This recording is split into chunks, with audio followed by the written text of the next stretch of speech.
Hey Rebel Rouser, I'm Alan Voivod and this is Star Wars 7x7, your daily dose of Star Wars joy, and thank you so much for joining me for it. And thank you to the patrons who help make this show possible every day with their support at patreon.com/SW7x7. And in particular, and relevant to this podcast, thank you to the people who are supporting it at the Vader's Fist level and above, because those patrons get to submit questions that become part of what our public discussion is here on Star Wars 7x7. They help direct what goes out to the world in this particular episode. So the first question we're going to talk about comes from Tony S, and he says, mine is a two-parter. If Star Wars storytelling, using the categories you have to kick off the preview of each month, was only allowed to continue in one format, which would you want to keep going? And then, what is something you would want that format to explore that hasn't been addressed yet? So this is a tough one, and I guess I'll start for everybody else in case you need the refresher. The categories that we talk about in the monthly previews are movies, live action series, animation, books, audiobooks, and short stories, comics, yeah, that's 7 comics, video games, virtual reality, streaming, live events and experiences, and merchandise. Although merchandise has been going back and forth, we brought it back again. So it was pretty easy for me to narrow it down to a top 4, which would have been movies, live action series, video games, and live experiences. Although I probably could have swapped video games for animation, basically, but ultimately, narrowing it down to just one, I end up with live action series. And I think the reason why I ended up with that is because we are actually getting more live action series from Star Wars than we have with movies. I have argued in the past that one of the allures of Star Wars had to do with its comparative scarcity, and certainly we're no longer in a scarcity mindset when it comes to Star Wars storytelling, but yeah, more is kind of more in some cases, even as the folks at Disney talk about rationalizing the amount of content production, which basically means that they want to scale it back. But, you know, to get 2 seasons of live action Star Wars storytelling a year, which is kind of what we're trending toward, I mean, that's pretty amazing. And if they keep up that level of production, that's fantastic. And so far, the quality has been pretty good overall. And if they were to scale it back to 1 series a year, which I hope they don't, but yeah, I feel like we're getting more Star Wars through live action storytelling on Disney Plus than we are in the movie situation. Yes, it was great to get 5 movies in the space of 5 years, and yet here we are, and it's going to have been, 7 years in between movies. So yeah, I would definitely say live action is the one story format I hope would continue if I had to pick from the 12 that we cover. As far as something that I would like to see that format explore that hasn't been addressed yet, I'm going to go with the period in between Star Wars and The Empire Strikes Back and say that I would love to see stories from those 3 years with Han and Luke and Leia, and yes, I'm going to say it, recast them. Sebastian Stan as Luke, Alden Ehrenreich as Han, Billy Lord as Leia. Like, let's go. Let's just do it and tell some wild, fun stories of their exploits in those years between Star Wars and Empire. And I'll throw another one in there too. I would love the story that led up to Luke and Ben in that moment that we see in flashbacks in The Last Jedi.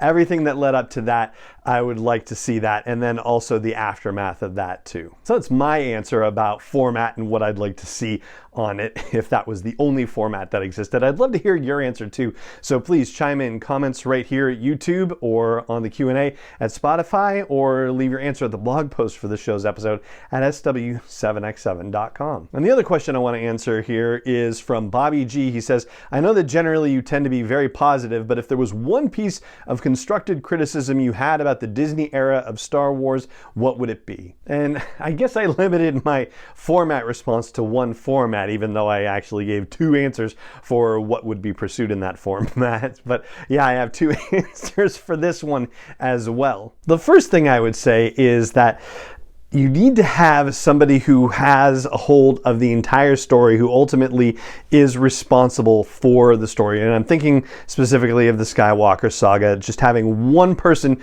to hold the story all the way through. Now, I know that there are a lot of arguments that could spring up from this, and one of them would be the idea that if you think about the original trilogy, a lot of it wasn't really planned out in advance, and there were some things that were decided in Return of the Jedi that were just figured out at the time that they were writing Return of the Jedi. So yeah, it wasn't necessarily planned out, and neither was the sequel trilogy, so you can't necessarily say that the sequel trilogy suffers in comparison to the original trilogy because of that one idea.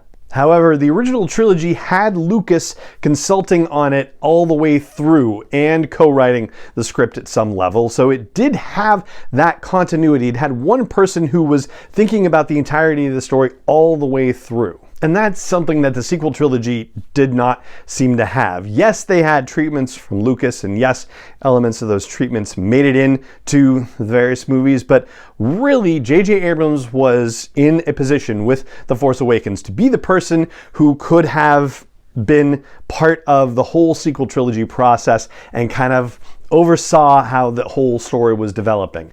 And Larry Kasdan, for that matter, could have played a role in that too, since he co-wrote The Force Awakens. And Kasdan, of course, was part of the writing team for Empire and Jedi. So yes, that kind of continuity over all three movies, I think really would have been helpful. And to just draw one more parallel about it, in The Empire Strikes Back, when Obi-Wan tells Yoda that boy is our last hope, and Yoda says, no, there is another, that wasn't necessarily going to be Leia. The intention wasn't for it to be Leia. And it wasn't until the production of Return of the Jedi that George Lucas, who had ideas about who it might be and about revealing that in later storytelling, just decided, yeah, this has been a really difficult process to get through all of these movies.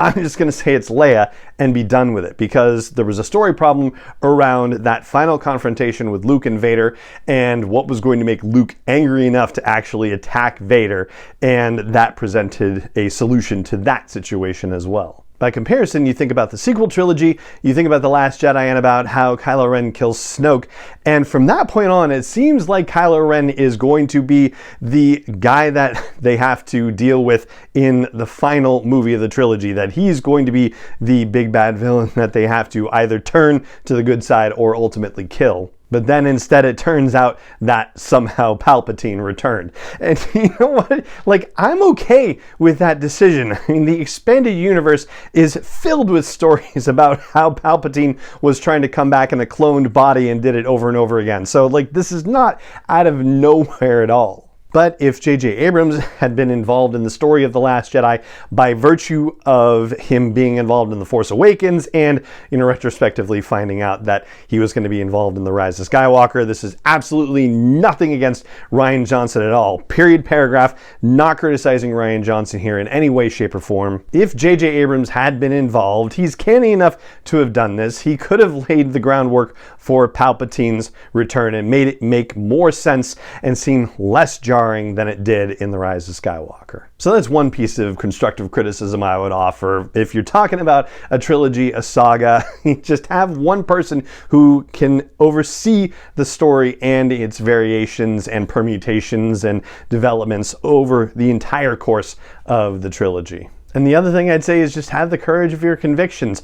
Trust your storytellers. Let them develop really fascinating takes on Star Wars. Give them the power and the resources that they need to transport us in brand new and exciting ways. Now, I know if you're listening to this podcast, then you are probably a very positive person when it comes to Star Wars stuff as well. So I feel comfortable opening this up to you to say, if you had a piece of constructive criticism for Disney era Star Wars, what would it be? Yeah, I would like to hear your answer on that too, because I trust that it is going to be positive and constructive as well. So again, YouTube comments are right there. Spotify Q&A section is there in the app. And if you're catching this anywhere anywhere else, please go to the blog post for this show's episode at sw7x7.com and let me know what you think. And Tony and Bobby, thank you so much for those questions. I really enjoyed answering them, and I'd love to hear your answers too, for that matter. So yeah, let's have at it. I will post in our thread on Patreon for this one, and let's get some conversation going.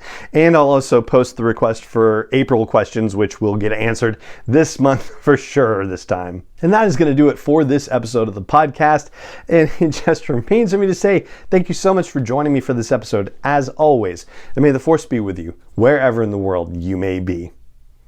7x7 is not endorsed or sponsored yet by Lucasfilm Limited, Disney, or 20th Century Fox, and is intended for entertainment and information purposes only. Star Wars, the Star Wars logo, all names and pictures of Star Wars characters, vehicles, and any other Star Wars related items are registered trademarks and/or copyrights of Lucasfilm Limited, or their respective trademark and copyright holders. May the force be with them. All original content is copyright by Star Wars 7x7. We hope you love it.